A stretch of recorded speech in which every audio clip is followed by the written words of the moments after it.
The final game was played at the World Open in 2014. I was rated approximately 22-12, and this was just when I got my National Master title, so I was playing some pretty good chess there. My opponent was a strong master over like 2300, so this was a pretty good win for me, and I think it was one of the best games I've ever played, so hopefully you'll enjoy it.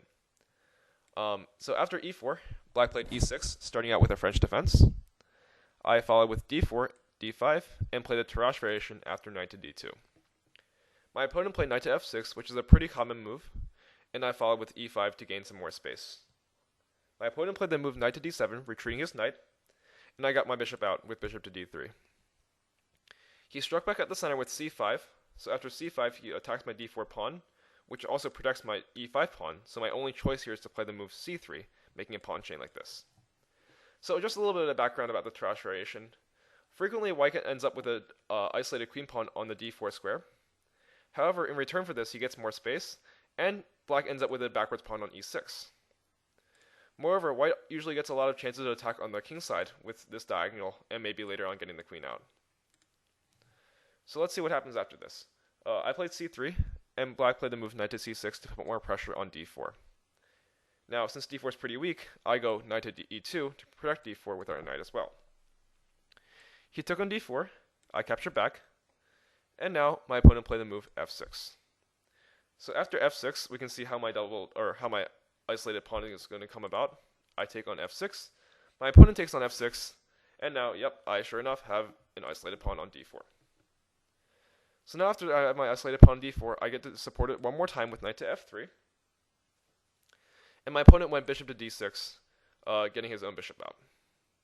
I decided to castle here, and my opponent played queen to c7. The idea here with queen to c7 is to stop me from playing the move bishop to f4, trading off the dark square bishops. Since black's pawns in the center are on light squares, that means his dark squares are relatively weak, and he would like to preserve his dark square bishop. Therefore, queen to c7 is logical because it develops his queen, and it allows me to not play bishop f4. After queen c7, I play the move knight to c3, threatening a fork on b5 to trade off the dark square bishop. Therefore, black had to play the move a6 to stop me. And now I decide to play the move bishop to g5, getting my bishop out.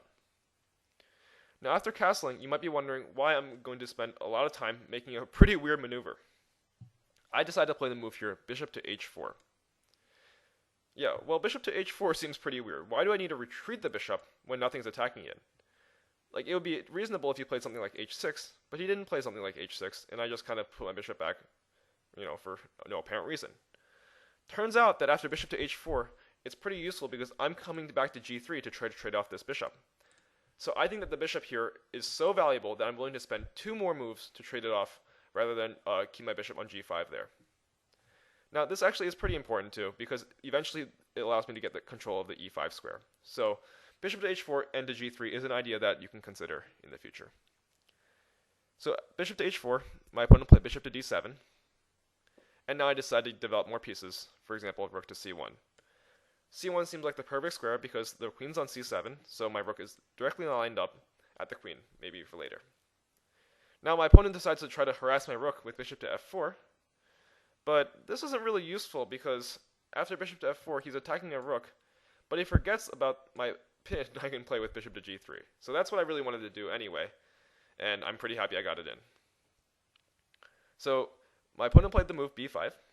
He's trying to attack my knight, I guess, maybe after b4. So I decided to use some prophylaxis, and I move my knight beforehand. So knight e2. Remember, the bishop can't take my rook because otherwise he'll lose his queen. And now I'm attacking his bishop again. His bishop takes my bishop then. So his bishop takes my bishop, and my knight takes back. My opponent plays the move queen a7 to get out of the line of the rook. And now I decide to play the move bishop to b1. Once again, it's another retreat. So why am I retreating this so much in this game? Am I ever going to attack my opponent? Well, the short answer is yes, I will. The point of this retreat is to end up lining my queen up like this. This is a powerful battery because I'm threatening later on to play maybe queen to h7. For example, if I have my queen here, I could play something like knight to h5, trying to deflect this knight, so I can play queen a7 checkmate. Or not checkmate, but with winning material. So after bishop to b1, my opponent played rook to e8.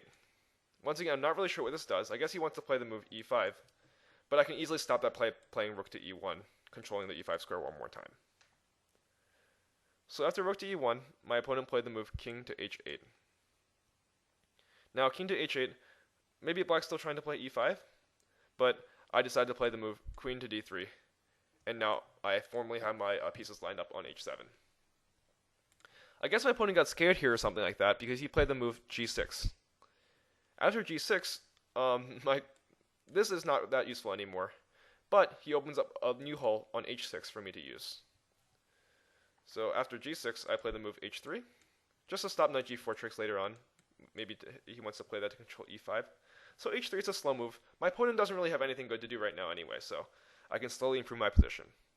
It's an interesting technique to use, in fact. When your opponent doesn't have that many good things to do, you can slowly improve your position until you're ready to make a breakthrough. Seeing that my opponent couldn't really do anything here, I could just play h3, make my position slowly better, as you see in the next couple of moves. h3, my opponent played queen b6, it's kind of a useless move again. And I played the move rook to d1, thinking that this would be stronger by protecting the pawn on d4. However, I think my rook's actually better placed on c1, so this might have been a mistake. Yeah, I think I over-evaluated there. However, after bishop c8, I play queen e3. I shuffle my queen around to maybe get it to h6 later on. And my opponent sees that, so he just stops it with king to g7. Now with this, I play the move queen to g5. This has some good ideas. I'm pinning the pawn on g6. I'm supporting my knight later on, maybe on e5. And I'm putting more pressure on the g6 pawn itself. So my opponent played queen to d8, maybe trying to have a queen trade later on this diagonal. But now black missed my interesting idea. So this idea was really pretty interesting, I must say. I played the move rook to c1. Now this would not have been possible with the queen on b6 because his knight would have been able to take on d4. But seeing his queen moved, I quickly took advantage of the situation and I played the move rook to c1, threatening his knight immediately. Now this seems like a simple threat, he plays bishop d7, so what, right? But it's not really so what after I play the move here. Actually, you should think about it. If you want to pause the video, you can, but this is a good exercise. Okay, so in this position, I play the move rook to c6. At first, this sacrifice looks completely crazy. That knight isn't doing anything to stop the kingside attack. In fact, the knight's just sitting there on the queenside, kind of doing nothing except pressuring this pawn. However, by playing rook to c6, I get two important benefits. First of all, it mobilizes my knight here, because my knight doesn't have to guard this pawn anymore. Second of all, after rook takes on c6, I can move my knight to e5 because this knight no longer controls that square. So after rook to c6, I'm really sacrificing the exchange to unlock e5 for my knight. If you think about it, this actually makes a lot of sense. On c1, my rook really wasn't contributing to the attack very much. I was just putting pressure on the knight. However, when I put my knight on e5, it contributes direct pressure on the g6 pawn. So as you see, this knight becomes a very important factor in my attack. So after rook takes c6, I give my exchange for the e5 square. And without further ado, I jump in immediately. And knight e5 wins another tempo. I'm attacking his bishop, so his bishop has to move. His bishop moves to d7. And now I was like, okay, well, let's sacrifice it again. I play knight to g6, sacrificing my knight as well. So after knight takes g6, I already saw that if he took my knight back, I can just take on g6 again. And if he plays king to h8, I eventually can give checkmate by playing check, king here, and then I can play the move rook to e5. Now if black doesn't do anything, I'm going to play like something rook to g5 followed by queen to g7 checkmate. But even if he tries something, like if he tries to run away, for example, king to f7, then I can play the move queen to g6 check. He's forced to come back to e7, and now knight to f5 finishes the game quite nicely. So I saw this kind of line, and I was like, okay, I'm not afraid of his pawn taking my knight. So after knight takes g6, the correct move, which is what he played, is h6, giving himself a fighting chance. After h6, he's attacking my queen, so I can't really go grabbing pieces yet, because now I'm going to lose a queen. Instead, I just need to move my queen one more time. So after h6, I play the move queen to e5. So queen to e5, and my opponent plays the move rook to f7. Now this is kind of another mistake. Black has already lost, but now his king has absolutely nowhere to escape. Before then, he could actually play something like king to f7, and that would be completely fine. Well, shouldn't say completely fine, white's still winning, but at least that survives. After rook to f7, though, his king gets forced into this little box on g8 here, and that's not really a pretty situation at all. So I decided to take advantage of the situation of this pin here and play the move knight to h5 check.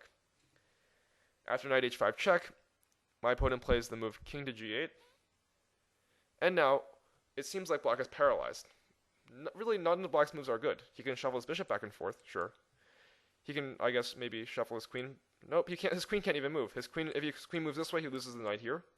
His queen can't move here, so his queen can't move.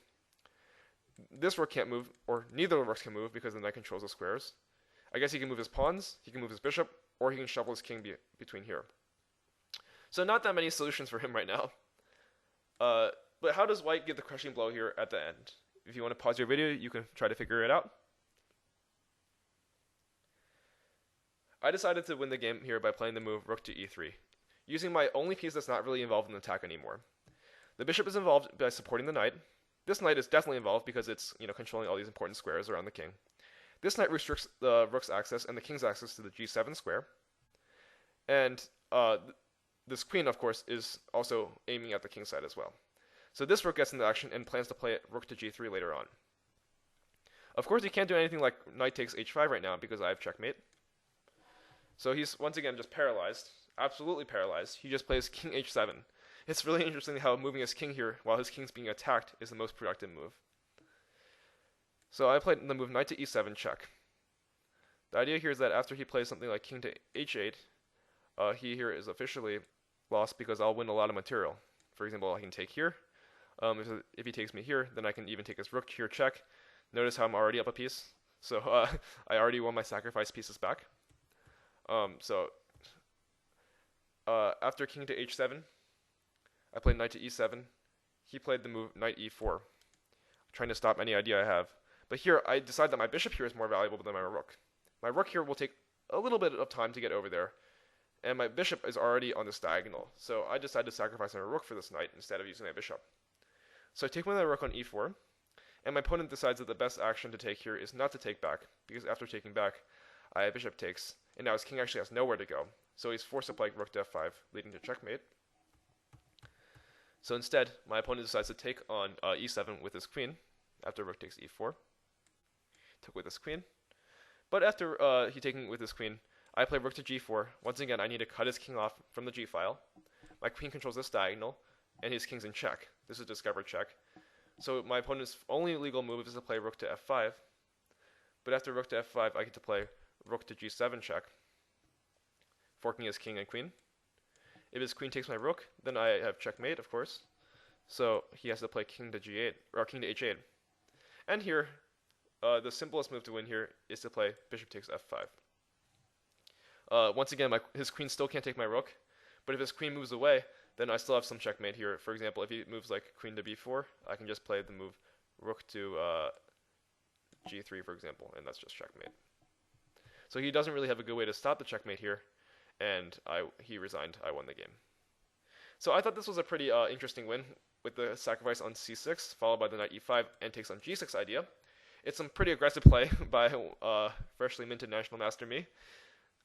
But I think overall here, black didn't really make a huge mistake, but he played quite passively throughout the game. He didn't really get anything started.